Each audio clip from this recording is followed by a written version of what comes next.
It was a low turnout for grand opera breakfast. Douglas, dressed rather informally in a coat and tie, rather than a matching suit, talked to me once, to point out some irregularity in the time signature of the opening horn part, or some regularity I don't remember. Lily smiled at me, then turned her head until she was smiling at Douglas. Jennifer Rose Milton looked up from tête-à-tête avec maman as I walked in and gave a half-wave before turning back. Everybody was paired up. Even the lovers in La Bohème hadn't run into any trouble yet, singing in the café like fools. I sat down at the table myself and munched too many doughnuts. Good plan, Flan. Scarf down pastries, and then surely you'll be noticed more. Though I guess I could attain some sideshow freak value. The pastry calories must have worked. Jim Carr, for one, managed to spot me from a mile away. "In my office," he said briskly, propelling me by the elbow into that same room, the tadpoles, the Bunsen burners, everything. A few kids were in there for homeroom already, reading comic books. The kind of kids who show up early for homeroom and sit around and read comic books, waiting for their lives to start. I flexed my cell walls and stood firm. Those sort of kids make good witnesses. Whatever he had to say to me, he could say here in the classroom, and not alone in his sleazy office. Little did I know. She was always strange, kids like that would say, only a few months later. I suspected from the outset. Hardly the stuff of good witnesses. "In my office," he repeated as I stopped at the poster of the digestive system. "Alone? In your office?" I said loudly, and a couple of the kids looked up from the latest issue of the Tarantula Team Adventure series. Jim Carr flushed slightly. Behind him the small and large intestines seemed to curl forward as if to wrap themselves around his neck. His voice lowered accordingly to a strangled half-whisper when somebody wants to be quiet and yell at you at the same time. His eyes were scary again. Nobody was going to step into this conversation. Nobody was going to rescue me. The intestines were only a poster. "I wanted to apologize for yelling at you yesterday," he said in what is called in books low tones. "I shouldn't have talked to you that way." He folded his arms and waited for me to say something. "Well?" I looked around nervously. The homeroomers were lost in their bustling metropolises again. They knew what to expect. The mutants would be routed. But what did Carr expect? "Your apology is accepted," I mumbled, and started toward the door. He touched me again. He had me by the elbow again. "Well?" he said. I couldn't meet his eyes. "I don't know," I said. "I expected an apology from you for barging into my office like that," he said, and happily that did it. He sounded so bureaucratic that he no longer sounded like a madman. He sounded like Mr. Moki. Confrontations with bureaucratic idiots I could handle. "In that case, I'm sorry I barged into your office like that. See you 6th period," I said, and then turned toward the door. Kids began to stream in and sit down.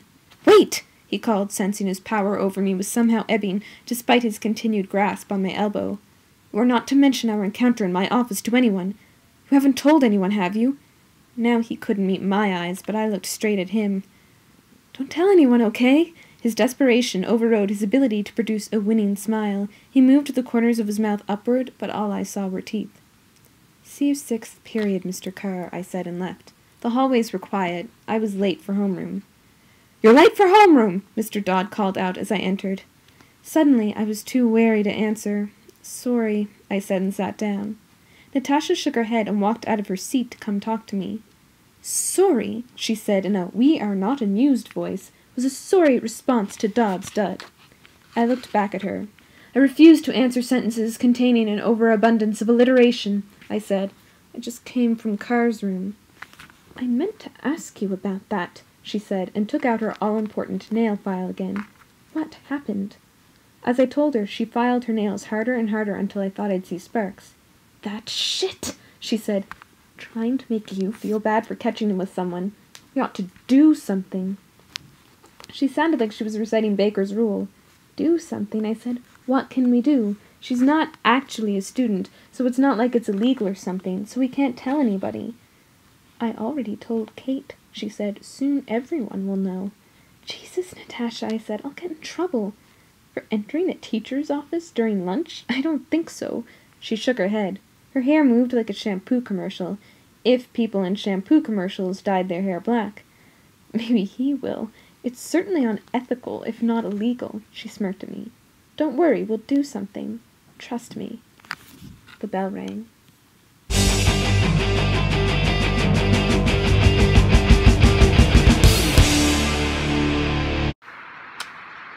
After school, drama club finally started. After drama, the drama.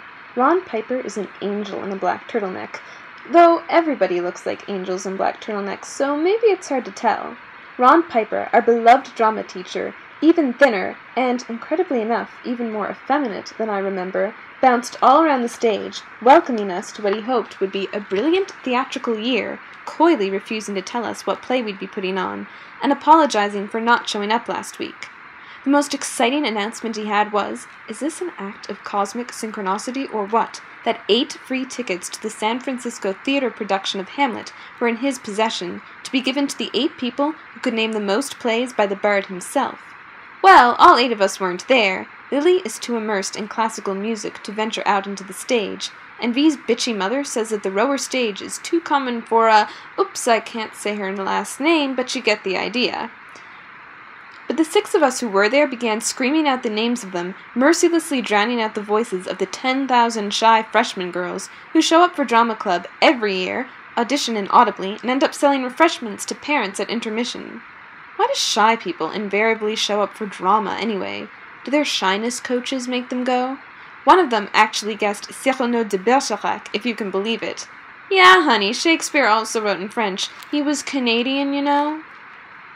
Am I a snob? In either case, I don't know why I'm blabbing on and on about petty details when you're waiting for the point of the story. I got one, Jennifer Rose Milton got one, Gabriel got one, Douglas, Natasha, of course, and Kate, who named a bunch of historical plays I hadn't even heard of, and Flora Habstack got one. W.S. must be most famous playwright in the Guinness Book. But I could tolerate her next to me in a dark theater, and just when Ron was about to hand over the last ticket to one of the shy twerps, and I was thinking that with my luck I'd end up sitting next to her, answering her stupid whispered questions all night. Why is Ophelia acting so weird? From the back of our cavernous auditorium came the booming shout, Cymbeline! I don't have to tell you who it was, do I? You know that when a booming shout comes from nowhere, it's the romantic hero. He walked grandly down the center aisle as Ron, grinning, and I think I could detect a look in Monsieur Piper's eye that would confirm conservative school board members' suspicions about hiring people of Ron's, shall we say, persuasion. I wanted to hiss at him, bet Davis like, he's mine, Ronnie, handed Adam the ticket. Adam had the ticket to ride, and if you think this baby don't care, you probably don't know that it was Malthier who wrote Cyrano. Adam took the ticket and told Ron he couldn't stay. He just wanted to make sure his name was on the drama club list. Dentist, he said, pointing to his straight, clean teeth. And when he saw me looking at him, he winked at me. I mean, okay, winking is a little, I don't know, horny old uncle, but Adam did it with just the right amount of self-consciousness, with a hint of rogue, panache. It was very Cyrano. So much can be said, erased with a gesture like that. Well, not erased. The love wasn't erased, or even the ache, but its context changed. I didn't feel the despair, like my shoes were filled with rain, and I just figured out that I had been waiting at the wrong bus stop for an hour and a half, and that Adam didn't give a shit about me. Now the tension I felt about Adam was laced with expectation rather than pain. Like Adam was biding his time, waiting to make his perfect entrance into my life, the way he strode into the auditorium at precisely the right moment and turned my dread of an evening with a shyness patient into something that could be called, with only minimal overinterpretation, a date with Adam. A date with the man I love. Cymbeline. None of us had mentioned Cymbeline. Had it been the proper century, I would have swooned. Did I say that already? Later. One last note. Because everyone else went on ahead, by the time I reached the bus stop, my head still in the clouds, the bus had come and taken all my friends away. Bored, hungry, I sat on the bench, and who should sit next to me but Carr's assistant? Talk about awkward. Hi, what's up since my high school teacher made a pass at you? Not much, she sighed. Okay, really, I just said, what's up? To say the rest would have pretty much been redundant. She looked tired and had folders and folders of papers with her. The bio test, I realized. My test. I could save you some time, I said. I'll just correct my own exam. Scout's honor. She smiled faintly. Actually, yours is the only test that he's correcting.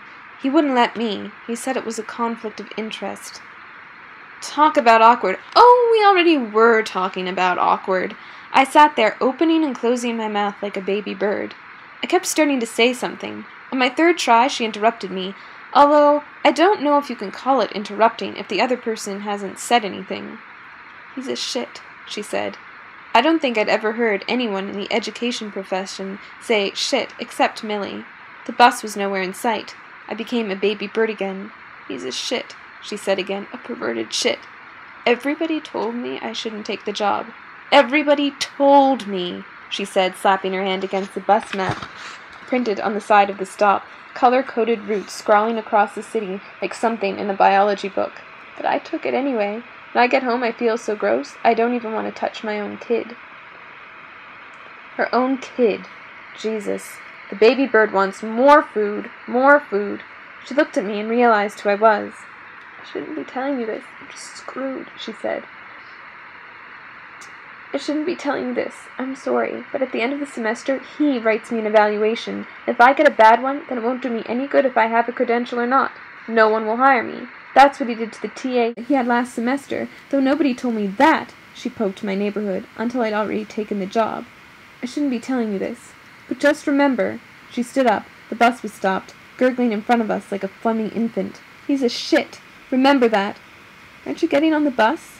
She looked at me over the pile of tests. Behind her, the bus driver, fat as hell, shot me an impatient look.